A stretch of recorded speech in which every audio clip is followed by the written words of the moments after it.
Hey guys, स्वागत है आप सबका सरकारी परीक्षा के यूट्यूब चैनल पे। मेरा नाम है अमित पटेल और हम लोग जो डीआई वाला जो सीरीज कर रहे थे उसको आगे कंटिन्यू करते हैं। तो चलिए, आप इससे ही पहले बहुत सारे वीडियो डल गए हैं तो आप हमारे प्लेलिस्ट में जाकर आप देख सकते हो डीआई के जो वीडियो डले हैं। तो आप जाओ, ऊपर के भी वीडियो डले हैं, आप देख लो। ये बेसिकली अभी हम लोग प्री लेवल का ही डीआई कर रहे हैं। तो आरआरबी पीओ एग्ज़ाम आने वाली है, उसकी प्री, फिर आईबीपीएस क्लर्क भी होनी है। तो अब जो बैंकिंग एग्जाम्स का जो सिलसिला है ना वो शुरू हो गया है। अब लगातार बैंकिंग एग्जाम्स निकलते रहेंगे, होते रहेंगे। पहले प्री होगा, फिर मेंस होगा। तो यहाँ पर ये जो सीरीज है ये आप सब के लिए फायदेमंद है, जो कि सारे टाइप के बैंक एग्जाम की तैयारी कर रहे हो। और एसएससी रेलवेज वगैरह में भी देखा गया ना कि डीआई पूछता है, थोड़ा सा आसान पूछता है। तो आप वो लोग भी ये वीडियो देख सकते हैं कि कैसे डीआई को सॉल्व किया जाता है। यहाँ पर हम बड़े बड़े डीआई लेकर आएंगे और उसको आसानी से सॉल्व करना सीखेंगे। तो तरीका आपको पता है कि करना क्या है, वीडियो को पॉज करना है और देखना है। तो चलिए शुरू करते हैं आज का पहला डीआई।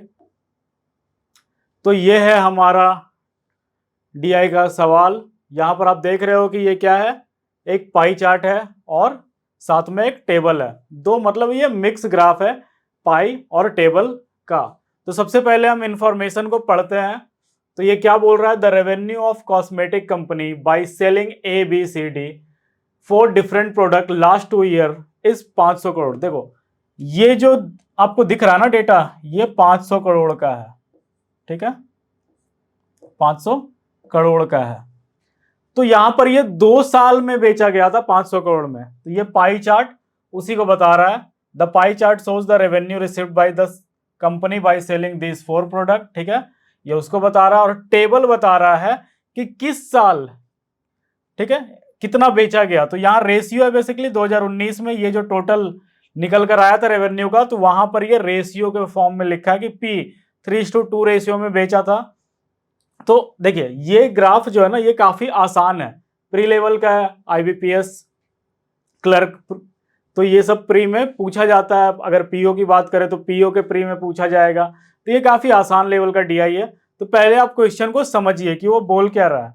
तो यहां पर ये डेटा 2 साल का है कि कितना टोटल कमाई किया था, और ये हर एक साल कितना कमाई किया था ना, इन दोनों का मतलब 2 ही साल था। तो 19 और 20 में कितना कमाई हुआ था उसका रेशियो है यहाँ पर बेसिकली।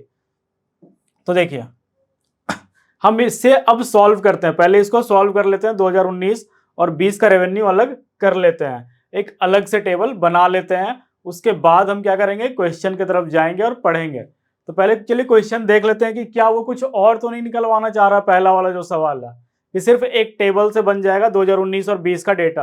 अभी तक जो हम ग्राफ देखकर समझ रहे हैं तो उसमें हमें यही समझ में आ रहा है कि इससे केवल हम रेवेन्यू को ही अलग कर सकते हैं कि 2019 में कितना रेवेन्यू था, 2020 में कितना रेवेन्यू था। उन दोनों रेवेन्यू को अलग करके बाकी हमें ये लग रहा है कि सारा सवाल जो है ना वो उसी से बनेगा।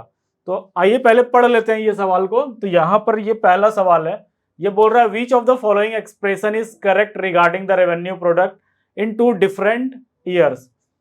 अब देखो, 2 अलग अलग साल में जो रेवेन्यू था प्रोडक्ट का, तो आपको यहां पर बताना है कि कौन सा जो है ना वो करेक्ट है। ठीक है, करेक्ट है। तो पहला बोल रहा है revenue of P and R in 2019 is equal to revenue of P and R in 2020।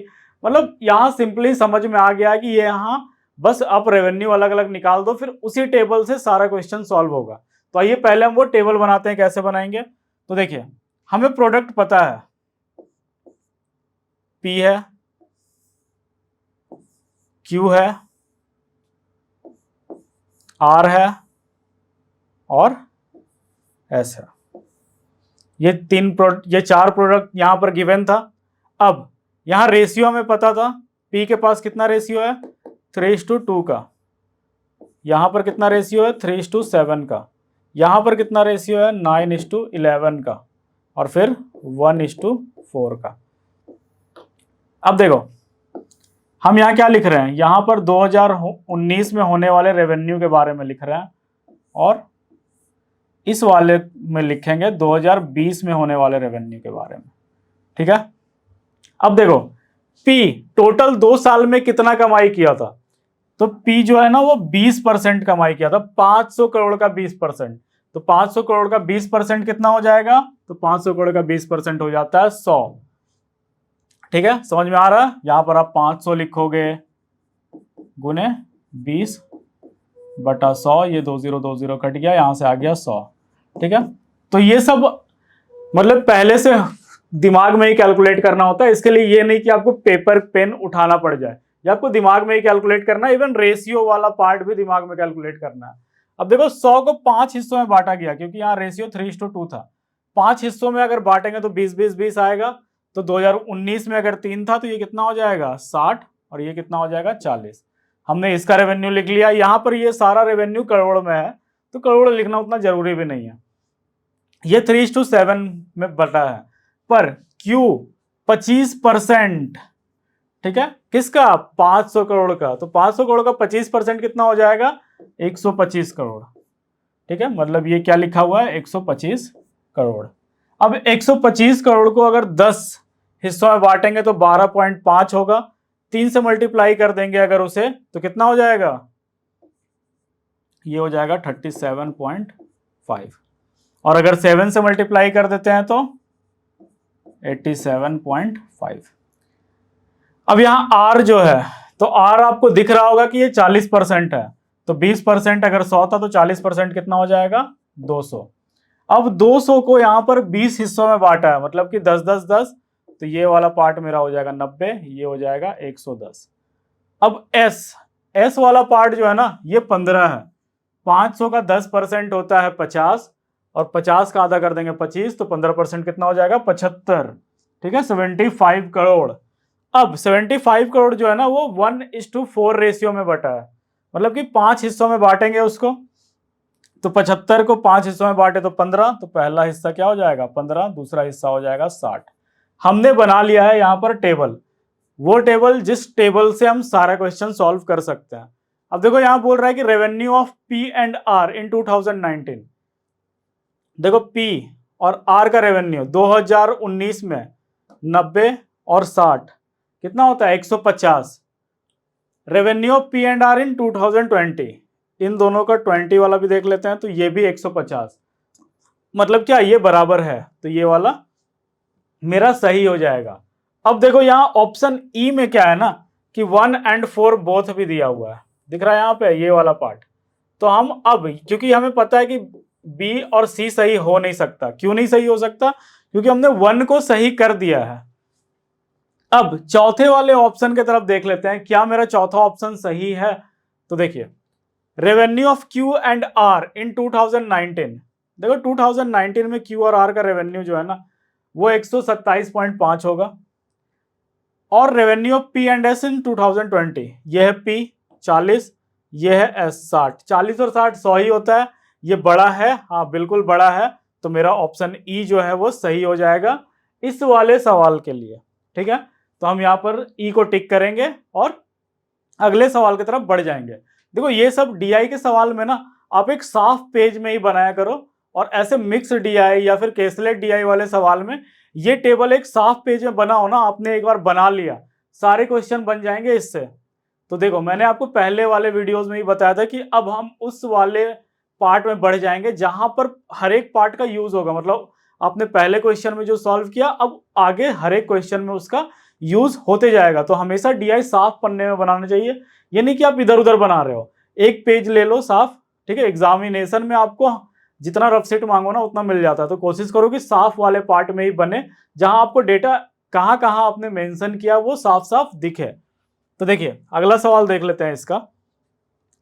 तो सबसे पहला काम है कि आप पॉज करोगे और खुद से बनाओगे, अगर आपके पास टेबल बना हुआ है तो हमने अभी टेबल बनाया था, तो मैं ये टेबल यहां पर लेकर आया हूं। तो यही टेबल हमने बनाया था वहां पे। अब एक बार मेरा टेबल बन गया ना, तो अब क्वेश्चन सॉल्व करने में एकदम दिक्कत नहीं होगी, हम उसी टेबल के थ्रू सॉल्व करते चले जाएंगे। अब देखो ये क्वेश्चन क्या बोल रहा है, तो ये क्वेश्चन बोल रहा है कि what is the correct order of revenue collected by for product in 2019। अब देखो ये केवल 2019 वाले की बात कर रहा है, मतलब 20 वाले की तरफ देखना भी नहीं है। अब 19 वाले की बात हो रही है, तो पहला जो ऑप्शन है मेरा, इस ऐसे सवाल को ऑप्शन के थ्रू बनाते हैं। पहला ऑप्शन है कि रेवेन्यू ऑफ एस इन 2019। देखो एस 15 था, ठीक है, ये छोटा होगा, ठीक है, मतलब इससे Q का जो वैल्यू होगा ना वो बड़ा होगा। दिख रहा है बड़ा? बिल्कुल। तो यहां तक तो ये सही है। अब आगे देख लेते हैं कि 19 Q से ना P बड़ा है 19 में, P बड़ा है, बिल्कुल बड़ा है। फिर देख लेते हैं कि R जो है ना वो इससे भी बड़ा है, तो R ही बचा था और R सबसे बड़ा था, ठीक है। मतलब यहाँ मेरा पहला ऑप्शन सही लग गया। अब यहाँ पर बाकी ऑप्शन में ना 1 और 2 और 3 बोथ ऐसा करके कोई ऑप्शन नहीं है, मतलब यहाँ सब अलग अलग ही डेटा था, यहाँ अलग अलग ही ऑप्शन निकालना था। पहला ही ऑप्शन मेरा सही हो गया तो हम आगे अब चेक नहीं करेंगे, ठीक है। तो यहां से ये वाला सवाल मेरा बन गया इसी डेटा से इजिली। आइए अगले सवाल की तरफ बढ़ते हैं। ये सवाल क्या बोल रहा है पहले अच्छे से पढ़ते हैं। ये बोल रहा है कि the average revenue of product in 2019 is approximately what percent of average. देखो यहाँ अप्रोक्सीमेटली वर्ड का ना काफी इंपॉर्टेंस है। अब आपको अप्रोक्स वैल्यू लिखना है, मतलब ये नहीं कि आप पॉइंट एकदम दशमलव में वैल्यू लिख दो। यहां देखो ऑप्शन भी ऐसे हैं, देख रहे हो ऑप्शन के बीच गैप है, यहां से यहां पे 3 का गैप है, यहां से यहां का 5 का गैप है, ठीक है। ये 75 तो बहुत ज्यादा गैप में हो गया। जब गैप वाला है ना तो अप्रोक्सीमेशन लगा सकते हैं हम लोग। यहां बोल रहा है कि आप एवरेज बताओ इसका। एवरेज बताने के लिए हमें क्या करना पड़ेगा, सबसे पहले तो सबको जोड़ना पड़ेगा, पर क्योंकि यहां पर रेशियो देखो फ्रैक्शन ही तो लिखना है, मतलब यहां पर एवरेज 2019 का और बाई एवरेज 2020 का इंटू 100, यही तो करना है।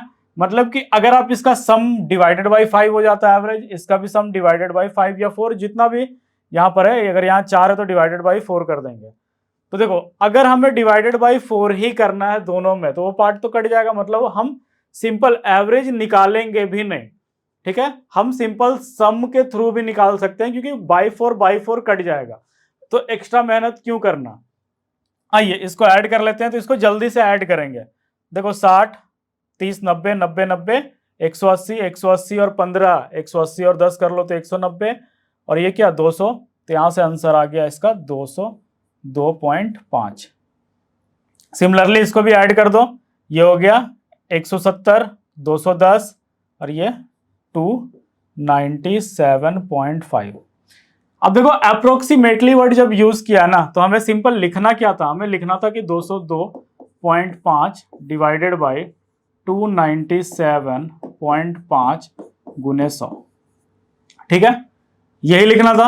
अब अगर हम यहां पर इसको घटा दें, इसको हम 200 बोल दें, यहां पर हम 3 बढ़ा दें, तो हम इसको 300 बोल दे रहे हैं गुने 100। अप्रोक्सीमेशन का यूज कर रहे हैं, ये कट गया 1 बाई मतलब कि 100 बाई 3 क्या होता है 33.33, 2 मल्टीप्लाई करेंगे हो जाएगा 66.67। यहां से जो वैल्यू आया वो हो गया 66.67। अब देखो इससे छोटा वैल्यू हो नहीं सकता था। क्यों नहीं हो सकता था छोटा, क्योंकि हमने नीचे वाले पार्ट को बढ़ाया था। अगर हम इसे स्लाइटली डिक्रीज कर देंगे ना और ऊपर वाले पार्ट को घटाया था, अगर उसको स्लाइटली बढ़ा देंगे तो हमेशा जो वैल्यू आएगा वो थोड़ा सा बढ़ा आएगा। देखो 66 से थोड़ा सा जो बढ़ा वैल्यू यहां पर ऑप्शन में है वो है मेरा ऑप्शन बी 68। तो हम 68 को टिक करेंगे और अगले सवाल की तरफ बढ़ जाएंगे। क्यों, क्योंकि 65 हो नहीं सकता था, क्योंकि ये 66 दे दिया, 60 और 75 की तरफ हम जाएंगे भी नहीं, ठीक है। थोड़ा सा ही आगे पीछे हो रहा है तो थोड़ा सा आगे पीछे में केवल 68 बचा था, हम टिक करेंगे, अगले सवाल की तरफ मूव कर जाएंगे। अब देखो ये है हमारा चौथा सवाल। ये क्या बोल रहा है, तो ये बोल रहा है कि the total revenue of which two product is equal to the total revenue of only R. देखो आर यहां पर है, आर इसका टोटल रेवेन्यू कितना है, तो इसका टोटल रेवेन्यू है 200। कितना है आर का टोटल रेवेन्यू 200। अब बोल रहा है कि कौन सा दो ऐसा यहां पर प्रोडक्ट है जिसका सम जो है ना टोटल रेवेन्यू के बराबर होगा, ठीक है, 2019 और 2020 में बेचने वाले के बराबर। तो देखो यहां पर था मेरा आर, तो हम ये वाला डेटा का यूज नहीं भी करते ना तो बन जाता इस वाले डेटा से। आर का है 40%, दिख रहा है। अब 25 और 15 यही दोनों मिलकर 40 बना रहा है कि नहीं बना रहा है, बिल्कुल। तो 25 क्या है, क्यू है मेरा, 15 क्या है, एस है मेरा, क्यू एंड एस है यहां ऑप्शन में, बिल्कुल क्यू एंड एस है यहां ऑप्शन में, टिक करेंगे, आगे बढ़ जाएंगे। हम ये वाला डेटा क्यों देखें जब हमें टोटल रेवेन्यू पूछा है? तो यहाँ पर 2019 2020 पूछा ही नहीं, टोटल रेवेन्यू पूछा है, हम इस वाले ग्राफ से ही बना लेंगे। और वैल्यू निकाले भी क्यों?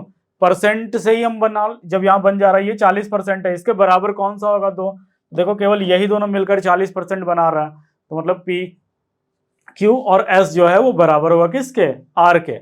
आइए अगले सवाल की तरफ बढ़ते हैं। ये हमारा अगला सवाल, ये क्या बोल रहा है? तो ये बोल रहा है कि highest revenue of product in 2020 is approximately how much % less or more than the highest revenue product in 2019। अब देखो यहां पर आइए पीछे वाले से ही मदद ले लेते हैं। तो ये देखो ये है हमारा, ये क्या बोल रहा है कि हाईएस्ट प्रोडक्ट जो था 2020 का, ठीक है, इस वाले पोर्शन को नहीं देखेंगे, वो क्वेश्चन वाला पार्ट ही है। 2020 का सबसे हाईएस्ट प्रोडक्ट और 2019 का सबसे हाईएस्ट प्रोडक्ट, इन दोनों में लेस देन और मोर देन देखना है। तो देखो 2020 का हाईएस्ट प्रोडक्ट 110 था और 2019 में हाईएस्ट प्रोडक्ट क्या था? 90 था। तो 110 था 2020 में, 2019 का सबसे हाईएस्ट प्रोडक्ट कितना था? 90 था। ये कितना ज्यादा है इससे? तो ये इससे 20 ज्यादा है। कितना पे? तो 90 पे गुने 100, ठीक है, 1 0 1 0 काट देंगे। तो यहां से अगर 200/9 करें ना, इसको अगर हम सॉल्व करते हैं तो क्या आएगा? 22 होल 2/9%, ठीक है ऑप्शन में, बिल्कुल ऑप्शन ए है मेरा 22 होल 2/9%। हम टिक करेंगे और अगले सवाल की तरफ मूव कर जाएंगे। तो देखा, इसी तरह के सवाल आते हैं आपके प्री एग्जाम्स में। तो अभी हम बहुत सारे क्वेश्चन और करेंगे प्री एग्जाम में, थोड़ा थोड़ा करके डिफिकल्टी लेवल बढ़ाएंगे, एक बार में ही डायरेक्ट अप लेवल पे नहीं चले जाएंगे। तो इससे होगा क्या कि अभी ना प्री एग्जाम होने हैं, आपको आइडिया मिल जाएगा कि किस तरह के सवाल आते हैं प्री एग्जाम में। हम मेंस के भी क्वेश्चन डालना चालू कर देंगे, फिर और टफ क्वेश्चन डालना चालू कर देंगे, जो कि मतलब मेंस उससे टफ तो अब नहीं पूछ सकता है ऐसा। तो आरआरबी पीओ के मेंस हो गए, आईबीपीएस पीओ के मेंस हो गए, फिर एसबीआई पीओ के मेंस तक के क्वेश्चन हम सॉल्व करेंगे यहाँ पे। तो ये पूरा 50 क्वेश्चन का सेट है, मतलब 50 सेट यहाँ पर लेके आऊंगा अलग अलग डीआई के, जिसमें सारे टाइप के डीआई, अब जितने टाइप के डीआई पूछे जाते हैं एग्जाम में वो सब होंगे। तो आपको क्या करना है? केवल प्रैक्टिस करना है। प्लेलिस्ट डला है यहाँ पर, लिंक डिस्क्रिप्शन में, आप जाओगे प्लेलिस्ट पे क्लिक करो, वहां पे सारे वीडियो डले हैं। आप फास्ट फॉरवर्ड करके देखना है, फास्ट फॉरवर्ड करके देखो, पॉज करके खुद बनाना है। तो सबसे बेस्ट तरीका वही होता है कि पॉज करो, खुद से बनाओ, आपको केवल प्रैक्टिस करना है। डेली कम से कम 1 डीआई आप प्रैक्टिस करो। और मॉक प्रैक्टिस करने के लिए आप हमारे sarkaripareeksha.com पे जा सकते हो, वहाँ हमने अनलिमिटेड मॉक डाल रखे हैं। 1 मॉक 2 मॉक, जितना मॉक लगाना है डेली बेसिस पे आप लगाओ, वो खत्म नहीं होगा, ठीक है। तो अगर आपको वीडियो अच्छा लगा हो तो उसको क्या करना है? लाइक करना है और चैनल को सब्सक्राइब कर लेना है, अपने दोस्तों के साथ भी शेयर करना है। तो थैंक यू, मिलते हैं अब अगले दूसरे जो सेट मैं लेके आऊँगा उसमें।